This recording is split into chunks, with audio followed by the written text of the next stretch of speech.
So welcome sa tutorial ng Revit, which is unedited kasi ayaw mag-edit.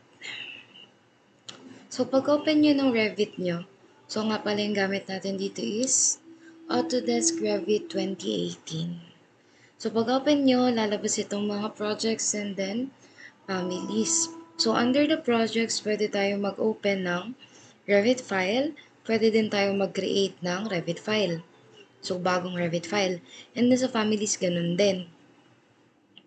So, dito muna tayo sa new or mag-create tayo ng project. So, click nyo yung new, lalabas yung mga template.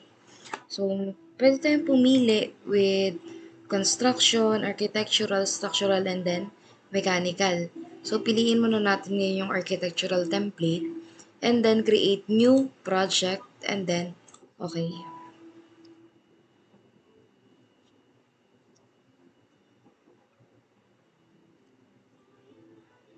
So, pag nag-open siya is ito yung lalabas, yung ating workspace.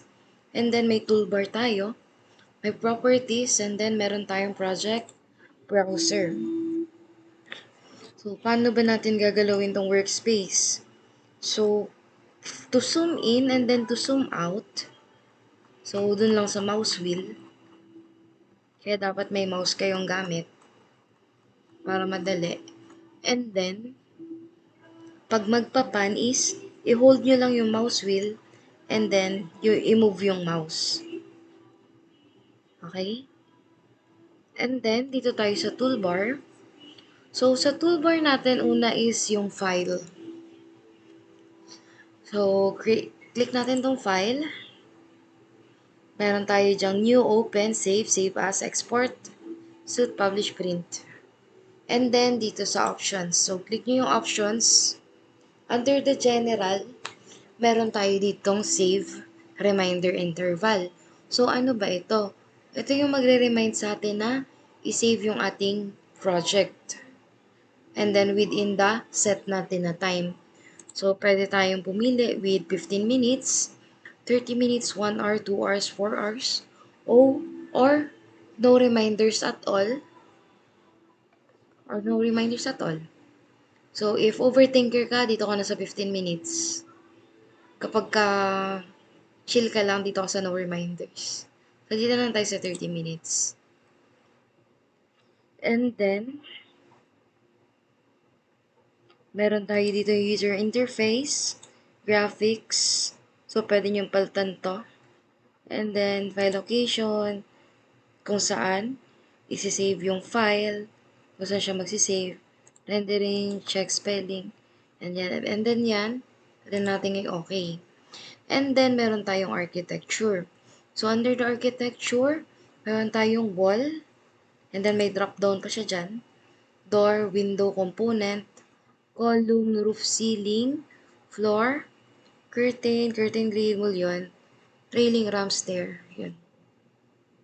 And then, meron din tayong structure para sa structural, systems para sa plumbing, and then the mechanical, electrical, and then insert. So, dito, pwede kayo mag-insert kagaya ng, for example, insert kayo ng CAD file. Ito. And then, annotate. So, kung familiar kayo sa annotate sa CAD file, and then yan dyan. And then, analyze, massing and size, collaborate, view, and then manage, add-ins, and then modify. And then, balik tayo dito sa properties. So, yung properties is, lalabas dyan kung anong i-select nyo sa inyong workspace or kung anong sheet kayo. So, for example, tayo ay nasa floor plan. Try natin pumunta dun sa east. So, tayo ay nasa elevation ngayon. And then, so balik tayo floor plan. And then sa project browser, meron kayo dyang views. So, yung views, nandiyan yung ating mga plano. And then legends, schedules, quantity sheets, lahat. And then yung families. So, unang-una yung gagawin, dapat is aayusin natin yung units na nakaset sa atin. So, kahit sa mga software tayo, kahit anong mga software yung gamitin natin, unang-una dapat nating isiset is yung units. So, paano kayo magsiset ng units dito sa Revit? So, pwede kayong pumunta dito sa toolbar, and then hanapin nyo yung manage. And then click nyo.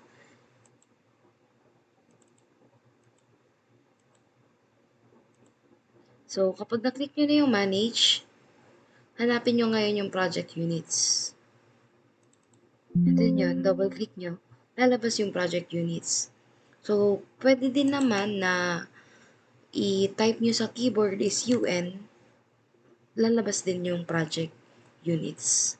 So, the discipline, pwede kayong common, structural, electrical, HVAC, piping, energy. So, dito na lang tayo sa common muna. So, for the length, pwede nyo itong paltan. Pwede yung gawing in terms of decimal feet, feet and fractional inches, decimal inches, fractional inches, meters, decimeters, centimeters, millimeters, meters, and centimeters. So, di ba sa atin, pagdating sa mga plano, kadalasan naman natin gamit na unit is millimeters. So, millimeters na lang isat nating units. And then, rounding to 0 decimal places. And then, unit symbol is mm. And then, okay. For the area, so square meter. So, 0 decimal places din siya mag-round. Yan, and then okay. Volume cubic meter. And then angle is decimal degrees. Pwede din ang mga degrees, minutes, seconds, radians, or grad. So, dito na lang tayo sa decimal degrees. And then rounding to 2 decimal places. And then, okay. And then, pag satisfied na kayo dyan, pwede nyo nang okay. Yan. So, balik tayo dito sa workspace. So, meron tayo dito ang 4 na rectangle na may triangle. So, ito, yung nag-show kung anong elevation tayo. So, for north, and then ito south, and then ito ay east, and then west. So, yung inyong pinaka-plan, so, dapat within dito lang. Okay? Para makita natin siya pagdating dito sa elevations. Okay?